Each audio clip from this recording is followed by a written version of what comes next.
Hello friends, मैं कंचन आपका अपने चैनल पे बहुत-बहुत स्वागत करती हूँ और आज हम अध्याय 10 के अंतर्गत अध्ययन करेंगे 18वीं शताब्दी में नए राजनीतिक गठन। कैसे नए राजनीतिक गठन हुए, नए राज्यों का उदय कैसे हुआ, आइए देखते हैं। देखिए दिया है कि इसमें हम नीचे दिए गए मानचित्रों का अध्ययन करेंगे।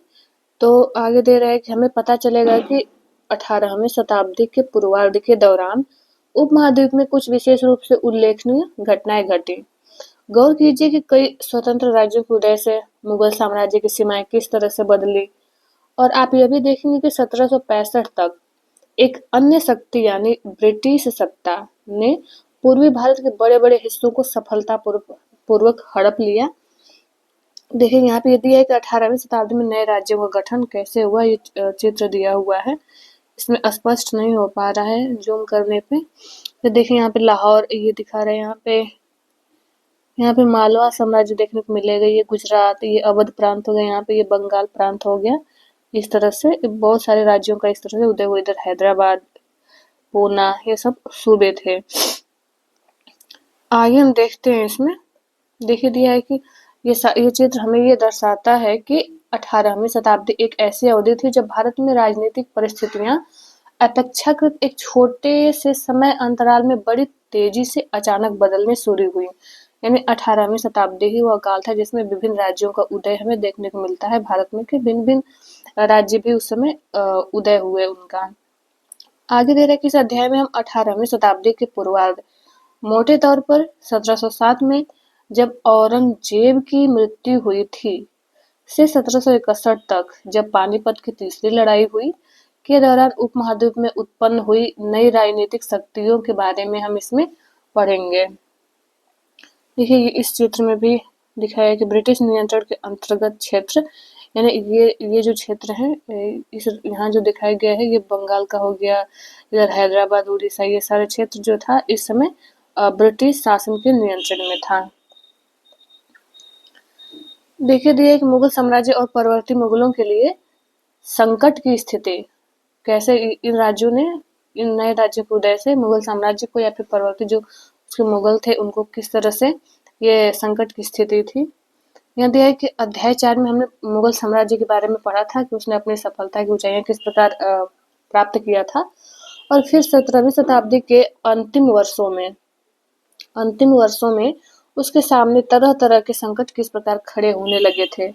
ऐसा अनेक कारणों से हुआ। बादशाह औरंगजेब ने दक्कन में 1779 से लंबी लड़ाई लड़ते हुए साम्राज्य के सैन्य और वित्तीय संसाधनों को बहुत अधिक खर्च कर दिया था। औरंगजेब के जो उत्तराधिकारी थे, तो औरंगजेब के उत्तराधिकारियों के शासनकाल में साम्राज्य के प्रशासन की कार्यकुशलता समाप्त होने लगी। यानी औरंगजेब के बाद वही अंतिम कह सकते हैं कि मुगल सम्राट था जो कि उस समय शासन व्यवस्था ठीक ठाक थी, कुछ चरमोत्कर्ष पे था। उसके बाद जितने भी आगे उसके उत्तराधिकारी होते हैं सब बहुत कमजोर थे। उन्होंने उस राज्य का या मुगल साम्राज्य का उतना विकास नहीं कर पाए। और उसमें जो मनसबदार थे, तो मनसबदारों के शक्तिशाली वर्गों को वश में रखना केंद्रीय सत्ता के लिए कठिन हो गया। सूबेदार के रूप में नियुक्त अभिजात अक्सर राजस्व और सैन्य प्रशासन, दीवानी एवं फौजदारी दोनों कार्यालयों पर नियंत्रण रखते थे। इससे मुगल साम्राज्य के विशाल क्षेत्र था, उन क्षेत्रों पर उन्हें विस्तृत राजनैतिक, आर्थिक और सैन्य शक्तियां मिल गईं। जैसे जैसे जो सूबेदार थे, सूबेदारों ने प्रांतों पर अपना नियंत्रण दृढ़ कर लिया और राजधानी में पहुंचने वाले राजस्व की मात्रा में कमी आती गई। यानी उन्होंने अपना नियंत्रण जो उनको मिला था प्रांत, या जो सूबेदार थे, जो सूबे जो प्रांत उनको मिले थे, उस पर उन्होंने अपना ऐसा नियंत्रण स्थापित कर लिया कि फिर जो राजा को या फिर जो राजस्व वहां से देना होता था ऊपर बादशाह तक, तो वो बहुत कम जाता था। और इसी तरह से फिर और वो आधिपत्य कर लेते हैं, फिर धीरे धीरे राजा की शक्ति और कमजोर हो जाती है। आगे दिया है कि उत्तरी तथा पश्चिमी भारत के अनेक हिस्सों में हुए जमींदारों और किसानों के विद्रोहों और कृषक आंदोलनों ने इस समस्या को और भी गंभीर बना दिया।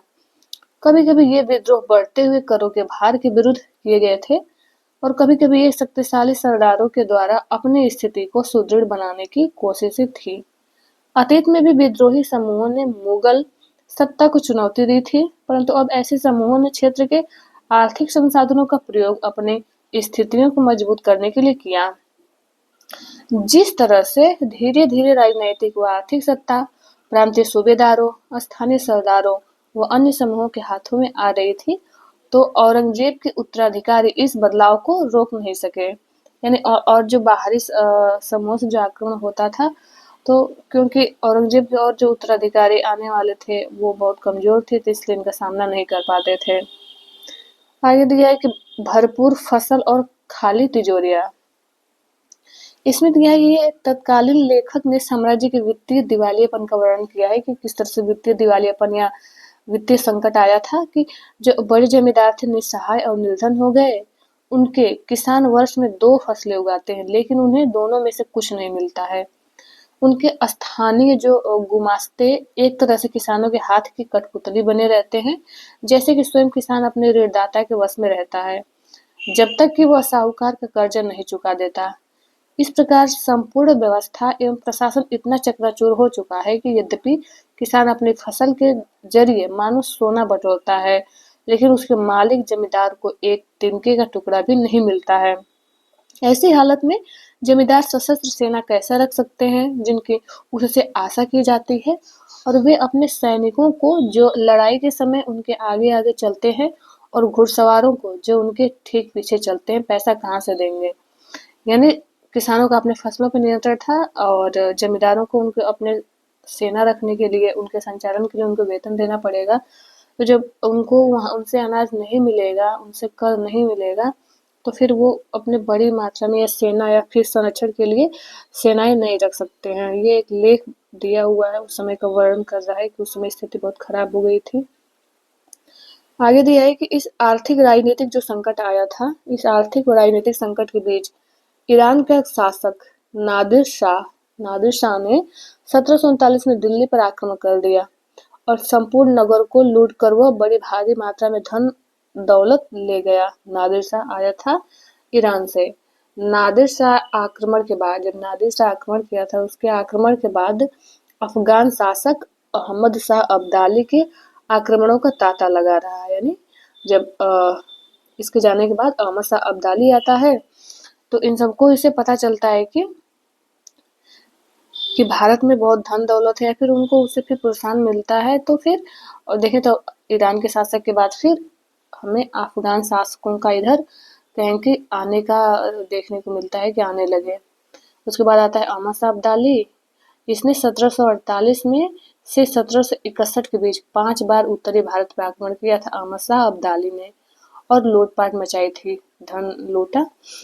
लेकिन नादिर शाह का दिल्ली पर आक्रमण, जो नादिर शाह था, इसके आक्रमण के परिणाम स्वरूप दिल्ली में जो विध्वंस हुआ, उसका वर्णन समकालीन प्रेक्षकों ने किया था। इसमें से एक ने मुगल कोष से जिस तरह धन लूटा गया, उसका वर्णन इस तरह से किया कि किस तरह से नादिर शाह ने मुगल कोष से धन लूटा। 60 लाख रुपए और कई हजार सोने के सिक्के, लगभग 1 करोड़ रुपए के सोने के बर्तन, लगभग 50 करोड़ रुपए के गहने, जवाहरात और अन्य चीजें ले गया, जिनमें से कुछ तो इतने बेशकीमती थीं कि दुनिया में उनका मुकाबला कोई नहीं कर सकता है। जैसे तख्ते ताउस ले गया, यानी मयूर सिंहासन भी ये लोग लूट के ले गए नादिर शाह। एक अन्य वृत्तांत में दिल्ली पर आक्रमण के प्रभाव का वर्णन मिलता है कि जो कभी मालिक थे, अब बड़ी दर्दनाक हालत में आ गए थे। जिन्हें कभी भरपूर आदर इज्जत दी जाती थी, उन्हें अब प्यास बुझाने के लिए पानी भी नहीं मिलता। अलग थलग पड़े लोगों को उनके कोनों से खींचकर बाहर निकाल दिया गया और दौलतमंदों को भिखारी बना दिया गया। जो शौकीन लोग कभी तरह तरह के सुंदर कपड़े पहनकर पोशाकों का नया नया फैशन चलाते थे, अब नंगे घूमने लगे। जिनके पास जमीन जायदाद की कोई कमी नहीं थी, वो अब बेघर हो गए और नया शहर शाहजहानाबाद अब मलबे का ढेर बन गया था। नादिर शाह ने तब शहर के पुराने मोहल्लों पर हमला बोला और वहां की सारी दुनिया को तबाह कर डाला, धन दौलत लूटे। और ये देखिए वहां नादिर शाह का चित्र दिखाया गया है। आगे हम देखते हैं। आगे देखिए कि साम्राज्य पर सब ओर से दबाव तो पड़ ही रहा था, चारों तरफ से दबाव पड़ने लगे, बाहर बाह्य आक्रमणकारी आने लगे। अभिजातों के विभिन्न समूहों की पारस्परिक प्रतिद्वंदिता जो थी आपस में लड़ने की, उसे और भी कमजोर बना दिया। और ये अभिजात दो बड़े गुटों में बट गए, एक ईरानी और तुरानी। तुर्क के मूल के थे, तुरानी जो थे। काफी समय तक परवर्ती मुगल बादशाह इनमें से एक या दूसरे समूह के हाथों कठपुतली बने रहे। बेहद अपमानजनक स्थिति तब पैदा हुई जब दो मुगल बादशाह, इसमें फर्रुखसियर जो कि इसका शासनकाल है 1713 से 1719, और आलमगीर द्वितीय 1754 से 1759 की हत्या हो गई। दो मुगल बादशाहों की। और दो अन्य बादशाह में है अहमद शाह और शाह आलम द्वितीय। अहमद शाह और शाह आलम द्वितीय को उनके अभिजातों ने अंधा कर दिया, और उनके जो अभिजात उच्च वर्ग जो उसमें थे लोग, वो इनको अंधा कर दिया। आगे दिया है कि नए राज्य का उदय कैसे हुआ। ये जो चित्र दिया है कि अभिजात के दरबार में स्वागत करते हुए फर्रुखसियर, ये दिया। आगे देखते हैं नए राज्यों का उदय। ये इसमें दिया है कि मुगल जो सम्राट थे, तो मुगल सम्राटों की सत्ता के पतन के साथ साथ बड़े प्रांतों के सूबेदारों और बड़े जमींदारों ने उपमहाद्वीप के विभिन्न भागों में अपनी शक्ति और प्रबल बना ली। 18वीं शताब्दी के दौरान मुगल साम्राज्य धीरे धीरे कई स्वतंत्र क्षेत्रीय राज्यों में बिखर गया। मोटे तौर पर 18वीं शताब्दी के राज्यों को ये 3 परस्पर व्यापी समूहों में बांटा जा सकता है। एक तो अवध, बंगाल व हैदराबाद, ये 3 समूहों में बटा हुआ था। तो जैसे वे राज्य जो पहले मुगल प्रांत थे, हालांकि इन राज्यों के शासक अति शक्तिशाली थे, काफी हद तक स्वतंत्र थे, और उन्होंने मुगल बादशाह से औपचारिक तौर पर अपने संबंध नहीं तोड़े थे। ये आगे दिए कि ऐसे राज्य जो मुगलों के पुराने शासन काल में वतन जागीरों के रूप में काफी स्वतंत्र थे। इनमें कई राजपूत प्रदेश भी शामिल थे। तीसरा दिया कि तीसरी श्रेणी में मराठों, सिखों तथा जाटों के राज्य आते हैं, और वे विभिन्न आकार के थे। इन्होंने कड़े और लंबे सशस्त्र संघर्ष के बाद मुगलों से स्वतंत्रता छीनकर ली थी, जो मराठे थे या जाट थे। आगे दिया कि जो पुराने मुगल प्रांत, तो पुराने मुगल प्रांतों में देखें तो जिन उत्तराधिकारी राज्यों का उद्भव हुआ, उनमें से 3 प्रमुख राज्य थे। एक अवध था, यानी मुगल प्रांत से ही अलग होकर ये 3 राज्य बने हैं। अवध प्रांत बना, इसमें मुगलों का भी आधिपत्य था। तो जब मुगल प्रांतों से ये तीनों बने, अवध, बंगाल व हैदराबाद, ये तीनों ही राज्य उच्च मुगल अभिजातों द्वारा स्थापित किए गए थे। जो मुगलों के जो उच्च अभिजात थे, क्योंकि जो बादशाह थे तो वो तो खत्म ही हो चुके थे, जो अभिजात बचे हुए थे उन्होंने ही कहीं तीनों प्रांतों का रचना की, या फिर उन्हीं के द्वारा इनकी देखरेख की जाती थी, अवध, बंगाल व हैदराबाद का। इन तीनों राज्यों के संस्थापक सादत खान, अवध का जो था वो सादत खान, और मुर्शिद कुली खान बंगाल का, और आसफ जाह हैदराबाद, ये तीनों व्यक्ति ने की थी। ऐसे व्यक्ति थे जिनका मुगल दरबार में ऊंचा स्थान था। मुगल बादशाहों को उन पर भरोसा और विश्वास था। आसफ जाह और मुर्शिद कुली खान दोनों को 7-7 हजार जात का दर्जा मिला हुआ था, जबकि सादत खान जो था कि जात दर्जा 6000 था, यानी 7-7 हजार का जात का, यानी जो उसमें इनका जो जात था ये ऊंचे दर्जे का पद था इसमें, जो मुगल काल था उस समय। हैदराबाद देखते हैं। हैदराबाद जो प्रांत था, इसमें दिया है कि देखिए, निजाम उल मुल्क आसफ जाह 1724 से 1748 तक इसने हैदराबाद राज्य की स्थापना की थी, और मुगल बादशाह फर्रुखसियर के दरबार का एक यह जो निजाम उल मुल्क आसफ था, ये मुगल बादशाह फर्रुखसियर के दरबार का ही शक्तिशाली सदस्य था, या कहें कि एक जात था ये, और इसने सर्वप्रथम अवध की सूबेदारी सौंपी गई थी। बाद में उसे दक्कन का कार्यभार दे दिया गया था। 1720 से 22 के मध्य ही दक्कन प्रांतों का सूबेदार होने की वजह से आसफ जाह के पास पहले से ही राजनीतिक और वित्तीय प्रशासन का पूरा नियंत्रण था। दक्कन में होने वाले जो उपद्रव थे और मुगल दरबार में चल रही जो प्रतिस्पर्धा थी, इसका फायदा उठाकर उसने सत्ता हथियाई और उस क्षेत्र का वास्तविक शासक बन गया। आसफ जाह अपने कुशल सैनिकों और प्रशासकों को उत्तरी भारत से लाया था। वे दक्षिण में नए अवसर पाकर प्रसन्न थे। उसने मनसबदार नियुक्त किए, उन्हें जागीरें प्रदान की। हालांकि वह अभी भी मुगल सम्राट का सेवक था, फिर भी वह काफी आजादी से शासन चलाता था। न तो वह दिल्ली से कोई निर्देश लेता था, न ही दिल्ली उसके कामकाज में कोई हस्तक्षेप करती थी। और मुगल बादशाह तो केवल निजाम उल मुल्क आसफ जाह द्वारा पहले से ही किए गए निर्णयों की बस पुष्टि कर देते थे। वो जो निर्णय आसफ जाह लेता था, उसकी बस मुगल बादशाह पुष्टि कर देते थे। उतने शक्तिशाली अब वो नहीं रह चुके थे कि उसे मना कर सकें। हैदराबाद राज्य पश्चिम की ओर मराठों के विरुद्ध और पठारी क्षेत्र के स्वतंत्र तेलुगु सेना नायकों के साथ युद्ध करने में सदा संलग्न रहता था। पूर्व दिशा में निजाम उल मुल्क आसफ जाह जो था वो कोरोमंडल तट पर स्थित वस्त्रोत्पादक धन संपन्न क्षेत्र पर अपना नियंत्रण प्राप्त करने की महत्वाकांक्षा रखता था। उनकी इस महत्वाकांक्षा पर उस क्षेत्र में ब्रिटिश शक्ति की उपस्थिति के कारण रोक लग गई। आगे देखते हैं निजाम की फौज। जो निजाम की फौज थी, हैदराबाद के निजाम निजी सैनिकों का एक वर्णन दिया है कि कितने निजी सैनिक रखता था, कितनी फौज रखता था अपने पास। तो जो हैदराबाद का निजाम था, इसके पास 400 हाथियों की सवारी थी और उसके आसपास कई हजार घुड़सवार रहते थे। और इन अत्यंत कुशल और अति सुंदर सजे हुए सवारों का सांकेतिक जो वेतन था 100 रुपए से ज्यादा था। आगे अवध प्रांत के बारे में देखते हैं।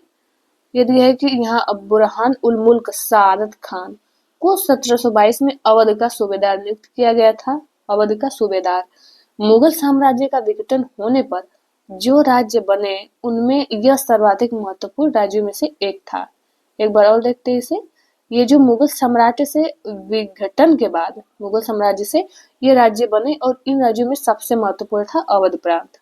अवध एक समृद्धशाली प्रदेश था जो गंगा नदी के उपजाऊ मैदानों में फैला हुआ था और उत्तरी भारत तथा बंगाल के बीच व्यापार का मुख्य मार्ग उसी से होकर जाता था।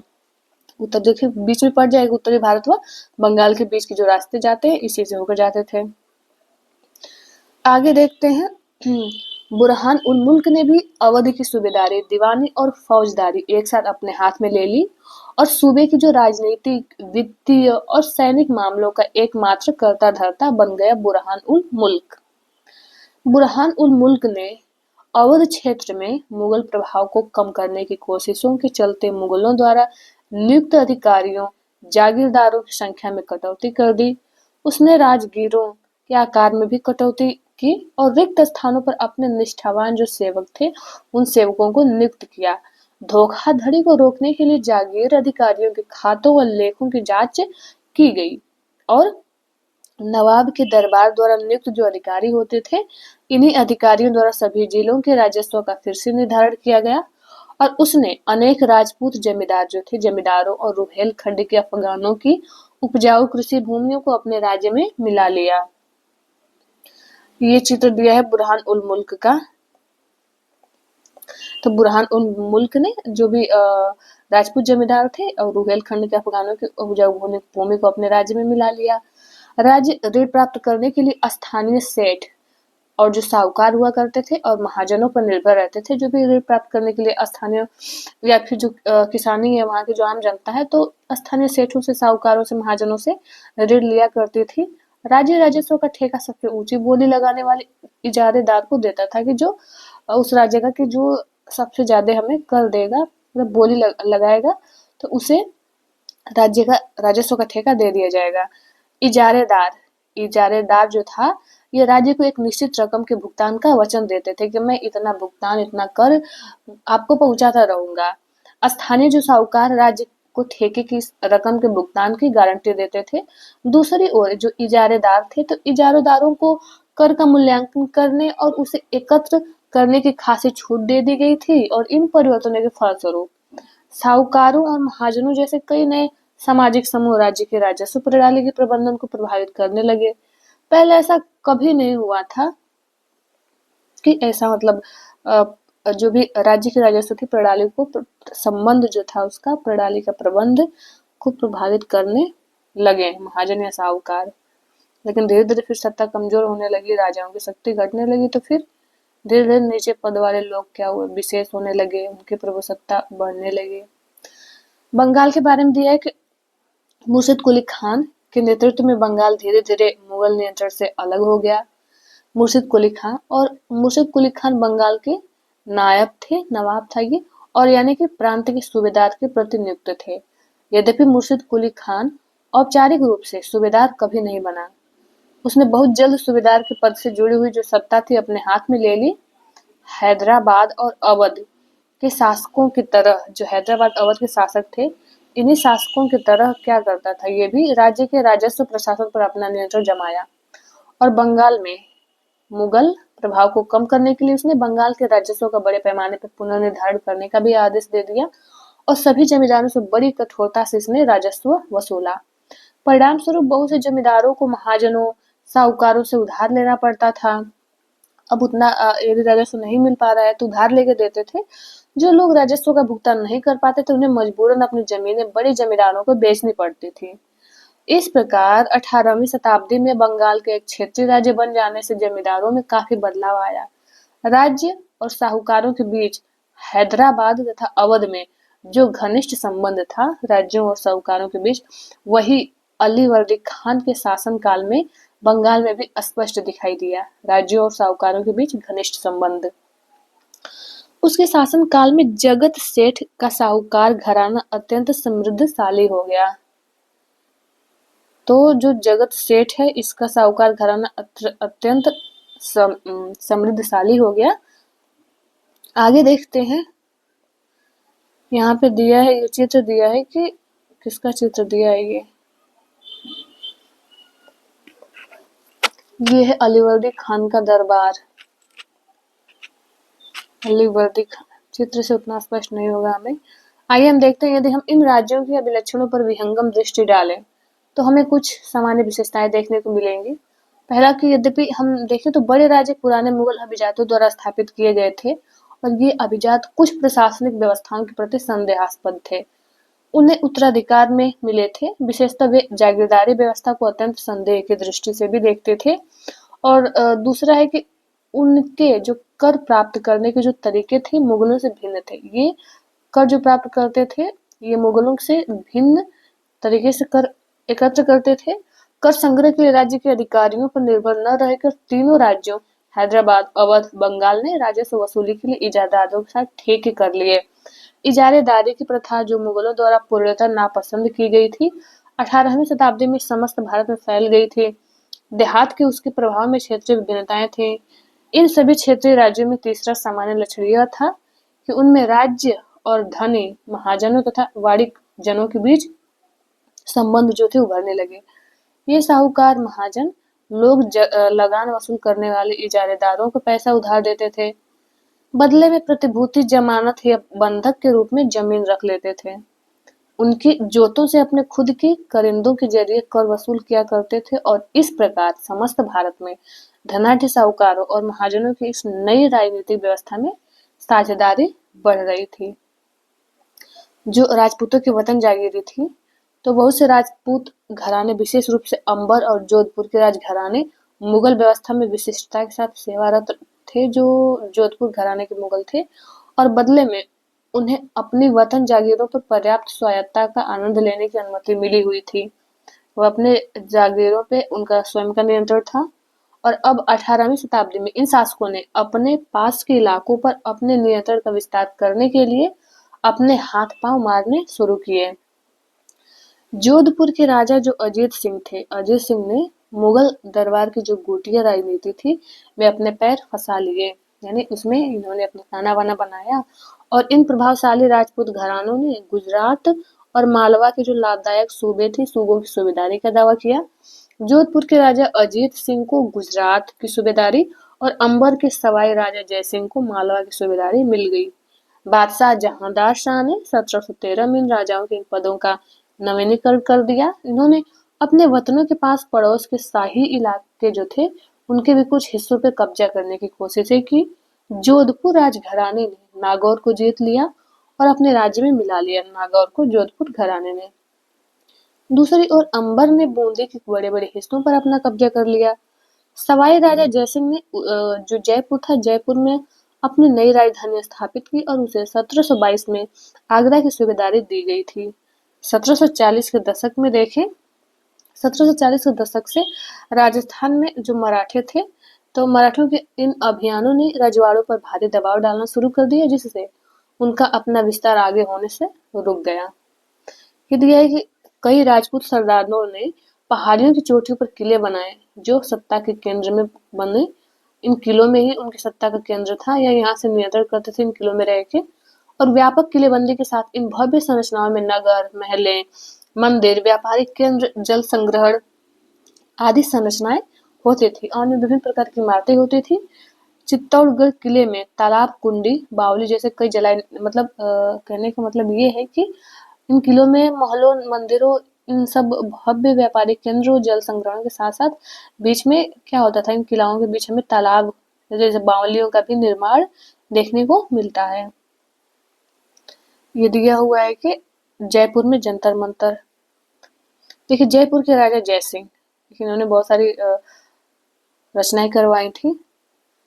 ये है कि 1732 में एक फारसी वृत्तांत में दिया गया है, राजा जयसिंह का यह वर्णन किया गया है कि जो राजा जयसिंह थे अपनी सत्ता की चरम सीमा पर थे और 12 वर्ष के लिए वे आगरा के सूबेदार भी रहे हैं। राजा जयसिंह 5-6 वर्ष के लिए मालवा के सूबेदार थे, पर उनके पास विशाल सेना, तोपखाना, भारी मात्रा में धन संपदा भी थी और उनका प्रभाव दिल्ली से लेकर नर्मदा के तट पर फैला हुआ था राजा जयसिंह का।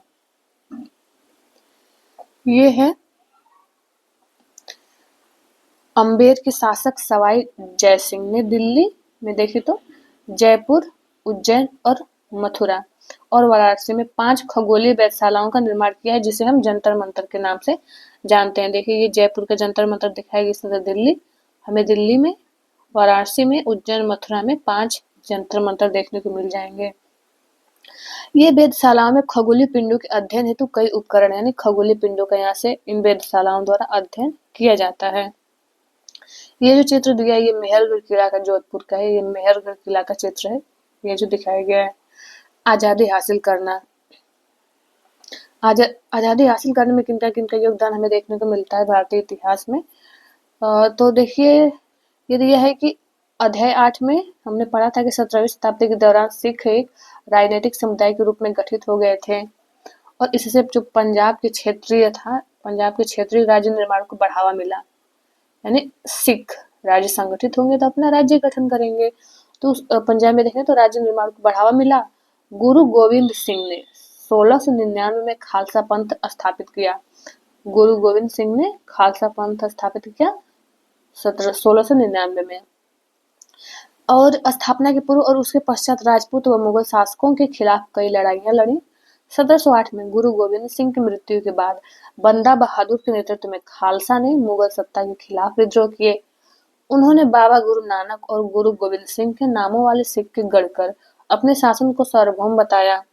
सतलुज और यमुना नदियों के बीच के देखें तो क्षेत्र में उन्होंने अपने प्रशासन की स्थापना की। 1715 में बंदा बहादुर को बंदी बना लिया गया, उसे 1716 में मार दिया गया।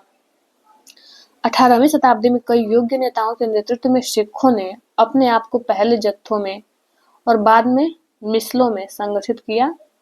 इन जत्थों और जो मिसल थे, जो जत्थे और मिसलों की संयुक्त सेनाएं थी, दल खालसा कहलाती थी। ये जो सेनाएं रखते थे और इनकी संयुक्त सेनाओं को कहा जाता था क्या, दल खालसा। यानी सिखों ने अपने आप को दो, पहले तो हो गए जत्थे और मिसलों में विभाजित किया और इनकी संयुक्त सेनाएं दल खालसा कहलाती थी। और उन दिनों दल खालसा बैसाखी और दिवाली के पर्व पर अमृतसर में मिलता था। इन बैठकों में सामूहिक निर्णय लिए जाते थे। उन्हें गुरुमत का जो सामूहिक निर्णय था, इसको कहा जाता था गुरुमत्ता, यानी गुरु के प्रस्ताव। सिखों ने जो साखी व्यवस्था स्थापित की थी, साखी व्यवस्था सिखों ने स्थापित की। और ये चित्र दिया है गुरु गोविंद सिंह का, जो कि सिखों के 10वें गुरु थे, गुरु गोविंद सिंह।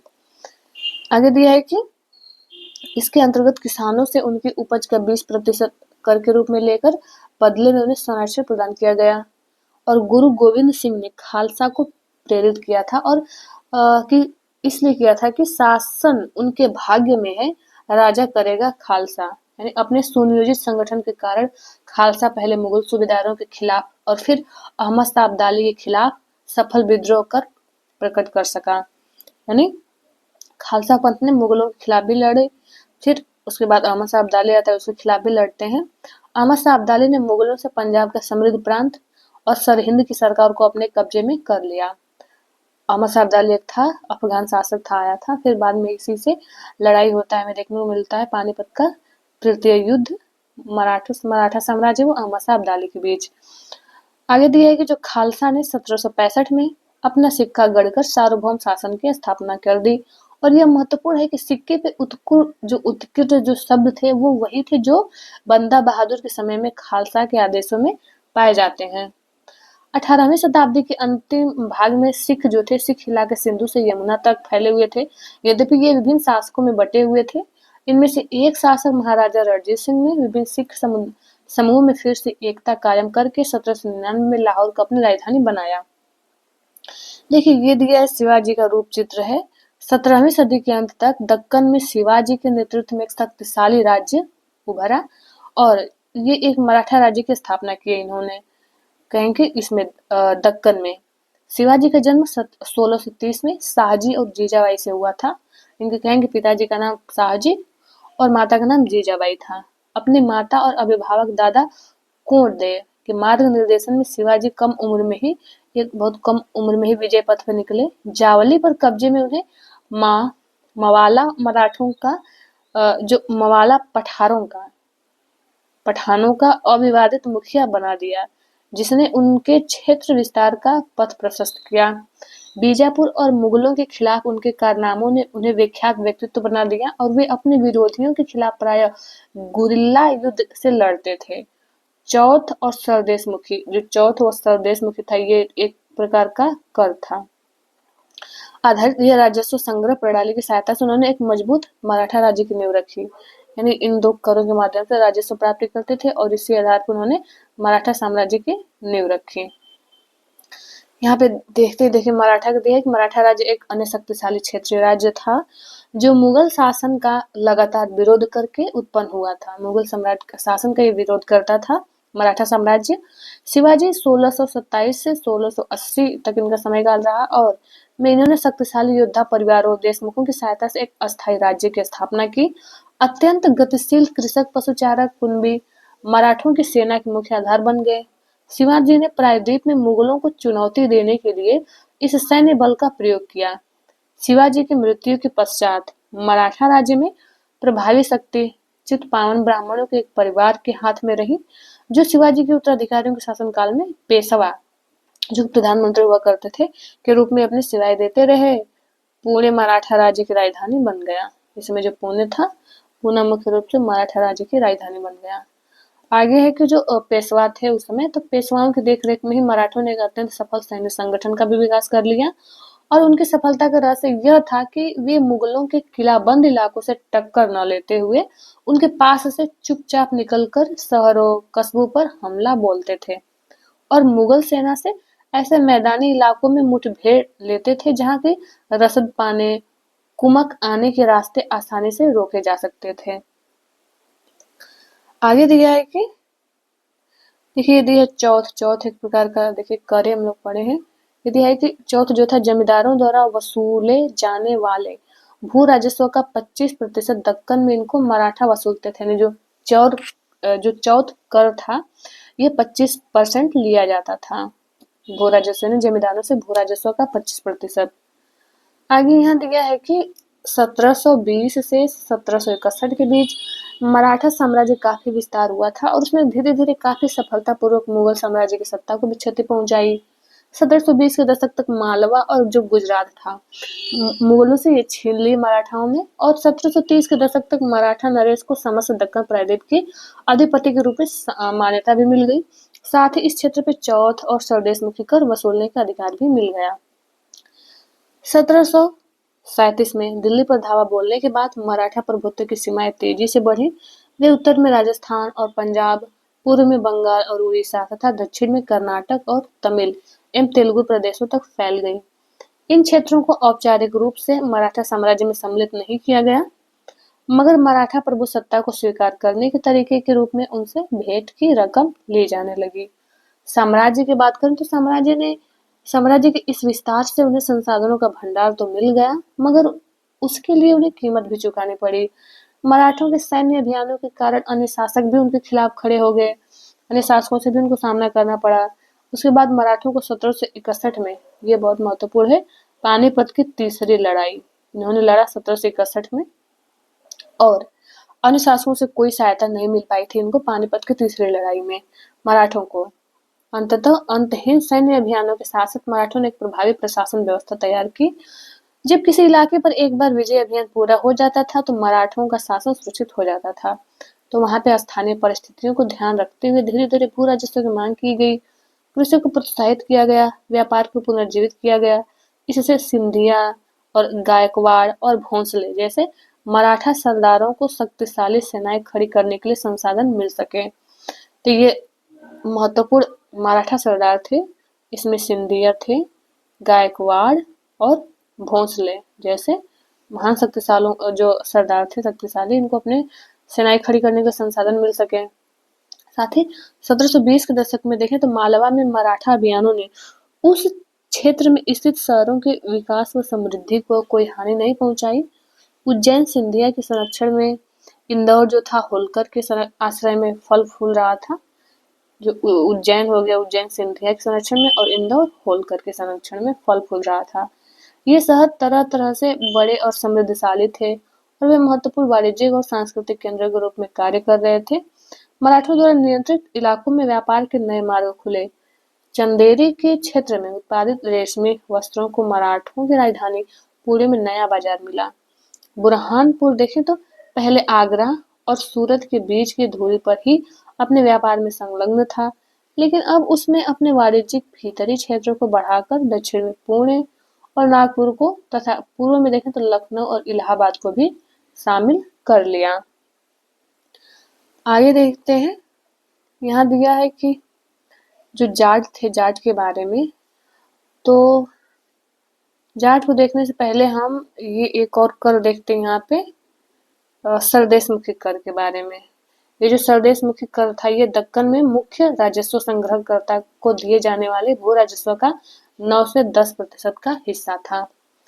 इसमें आगे एक फैक्ट दे रहा है कि बाजीराव प्रथम, जो कि बाजीराव बल्लाल के नाम से भी जाने जाते हैं, पेशवा बालाजी विश्वनाथ के पुत्र थे, जो बाजीराव बल्लाल थे या बाजीराव प्रथम थे। ये पेशवा बालाजी विश्वनाथ के पुत्र थे। वह एक महान मराठा सेनापति थे। उन्हें विंध्य के पार मराठा राज्य के विस्तार का श्रेय प्राप्त है तथा वे मालवा, बुंदेलखंड, गुजरात और पुर्तगालियों के खिलाफ सैन्य अभियानों के लिए भी जाने जाते हैं। अब हम देखते हैं जाट के बारे में। देखिए, जो जाट थे ये अन्य राज्यों की तरह जाटों ने भी 17वीं और 18वीं शताब्दियों में अपनी सत्ता सुदृढ़ की। अपने नेता चूड़ामन के नेतृत्व में उन्होंने दिल्ली के पश्चिम क्षेत्रों में स्थित क्षेत्रों पर अपना नियंत्रण कर लिया। 1680 के दशक तक आते जाते उनका प्रभुत्व दिल्ली और आगरा के दो शाही शहरों के बीच के क्षेत्र पर होना शुरू हो गया। वस्तुतः कुछ अरसे के लिए वे आगरा शहर के अभिरक्षक ही बन गए। जाट जो थे समृद्ध कृषक थे। उनके प्रभुत्व क्षेत्र में पानीपत, बल्लभगढ़ जैसे शहर महत्वपूर्ण व्यापारिक केंद्र बन गए। सूरजमल के राज में भरतपुर शक्तिशाली राज्य के रूप में उभरा। 1739 में जब नादिर शाह ने दिल्ली पर हमला बोलकर उसे लूटा तो दिल्ली के कई प्रतिष्ठित व्यक्तियों ने भरतपुर में शरण ली। नादिर शाह के पुत्र जवाहिर शाह के पास 30,000 सैनिक थे। उसने 20,000 अन्य सैनिक मराठाओं से लिए, 15,000 सैनिक सिखों से लिए और इन सब के बलबूते पर मुगलों से लड़ा। जहां भरतपुर का किला काफी हद तक पारंपरिक शैली में बनाया गया, वहीं दीग में जाटों ने अंबर और आगरा की शैलियों का समन्वय करते हुए एक विशाल बाग महल बनवाया। शाही वास्तुकला से जिन रूपों को पहली बार जो शाहजहां थे तो शाहजहां के युग में जोड़ा गया था और दीग की इमारतें उन्हीं रूपों के नमूने में पर बनाई गई थी। अध्याय 5 और 9 दोनों के हम जो चित्र देखे थे या उसे आप देख सकते हैं इसमें। आगे देखते हैं फ्रांसीसी क्रांति यानी मुगल सम्राट तो या मराठा सम्राट जो था वो कैसे विकसित हुआ, उसने कैसे अहमद शाह अब्दाली से युद्ध लड़ा, पानीपत का तृतीय युद्ध। फिर जाटों का आधिपत्य देखें, जाट भी बहुत ही महत्वपूर्ण, इतिहास में इनका भी योगदान है।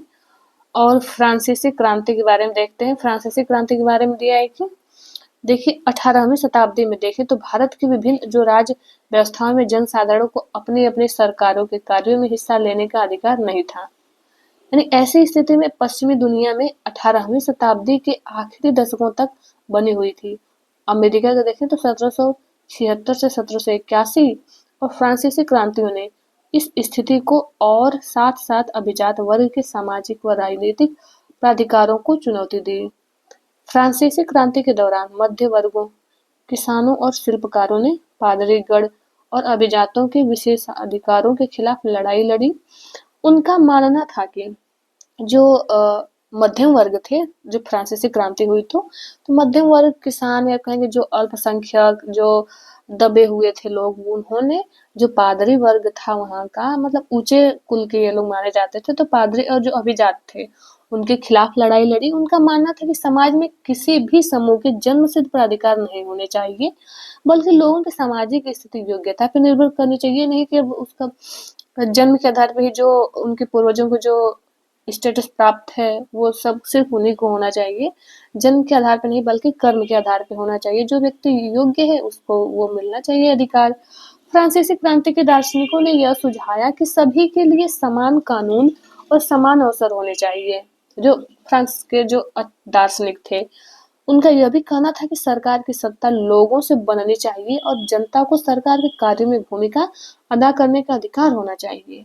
फ्रांसीसी और अमेरिकी क्रांति जैसे आंदोलनों ने धीरे धीरे क्या किया, प्रजाओं को नागरिकों में बदल डाला। यानी प्रजा सिर्फ नहीं कि राजा के आज्ञा का पालन करते रह गए, वो नागरिक है, उनका अधिकार है और सबको अपना अधिकार मिला है। उनकी योग्यता के आधार पे वो पद या कुछ जो भी मिल रहा है समाज में अवसर, उनके योग्यता के आधार पर उन्हें सबको मिलना चाहिए, नहीं कि सिर्फ जो अभिजात वर्ग में है, जो पादरी है या फिर जो ऊंचे वर्ग के लोग हैं उनको मिलना चाहिए, बल्कि छोटे या फिर जो प्रजा है, आम जन लोग हैं, उनके पास योग्यता है तो वो पदवी उनको भी मिलनी चाहिए। आगे की नागरिकता, राष्ट्रीय राज्य एवं लोकतांत्रिक अधिकारों के विचारों ने भारत में 19वीं शताब्दी के अंतिम दशकों में जड़ पकड़ी। यानी भारत के 19वीं शताब्दी के दशक में ये विचारधारा से भारतीय लोग भी प्रभावित हुए। तो फिर हम मिलते हैं नेक्स्ट वीडियो में। आपसे हम्बल रिक्वेस्ट है कि इस चैनल को सब्सक्राइब कर लें और अपने दोस्तों को भी शेयर करें। ये वीडियो देखने के लिए आप लोगों का बहुत बहुत धन्यवाद।